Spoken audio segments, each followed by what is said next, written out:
बिस्मिल्लाहिर्रहमानिर्रहीम। फरमान मुस्तफ़ा सल्लल्लाहु तआला अलैहि वसल्लम, जो मुझ पर एक बार दुरूद शरीफ पढ़ते हैं ना, अल्लाह ताला उस पर 10 रहमतें भेजता है। सल्लु अलल हबीब। पानी 3 सांस में पीना सुन्नत मुबारक। राशिद अतारी न्यू रूहानी इलाज लेकर पेश खिदमत है। आज फिर मैं एक रूहानी इलाज लेकर आया हूँ, वो बुखार के लिए। आजकल अक्सर लोगों को बुखार हो रहा है ना, तो ये मेरे जो तरीका है बताना लगा, इंशाल्लाह इस पर अमल कीजिएगा, इंशाल्लाह बुखार जड़ से ख़त्म हो जाएगा। इलाज भी करवाएं, इलाज करवाना भी सुन्नत मुबारक है। तो करना आपने क्या, पानी लेके ना, यहाँ जो दवाई खा रहे हैं ना आप स्टोर की या किसी हकीम की, वो भी सामने रख लीजिएगा, साथ पानी में सामने रख लें। इन जो दवाई भी होगी उसके ऊपर दम करें, पानी के ऊपर दम करें और ये पिए खाएं, इंशाल्लाह मौसमी बहार जो है ना इंशाल्लाह ख़त्म हो जाएगा।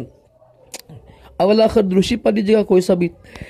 तो एक बार सूरत फातिहा पढ़ कर ना, एक बार आयतल कुर्सी पढ़ कर, एक बार सूरत इखलास कुल शरीफ कुल हु अल्लाह पढ़ कर, एक बार सूरत फलक और सूरत नास, ये पढ़ कर दम करना है पानी पे, दवाई पे, और ये खाएं, इंशाल्लाह बुखार सही हो जाएगा। दोबारा सुन लें, ये कुरान पाक की ये सबसे पहली सूरत है ना, एक ये पढ़नी है, एक आयतल कुर्सी पढ़नी है, और कुरान पाक की सबसे जो आखिरी 3 सूरतें हैं, सबसे लास्ट वाली 3 कुल है, जो सूरत कुल शरीफ, ठीक है, सूरत खलास, सूरत फलक और सूरत नास, कुरान पाक की सबसे 3 आखिरी कुल है, ये पढ़ने हैं।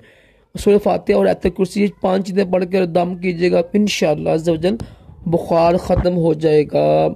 अल्लाह ताला हम सब को भी तमाम जिस्मानी रूहानी बीमारियों से महफूज रखे, दोनों जहानों की भलाई अता करे, बुखार जैसी बीमारी से महफूज रखे। सल्लु अलल हबीब सल्लल्लाहु अलैहि वसल्लम।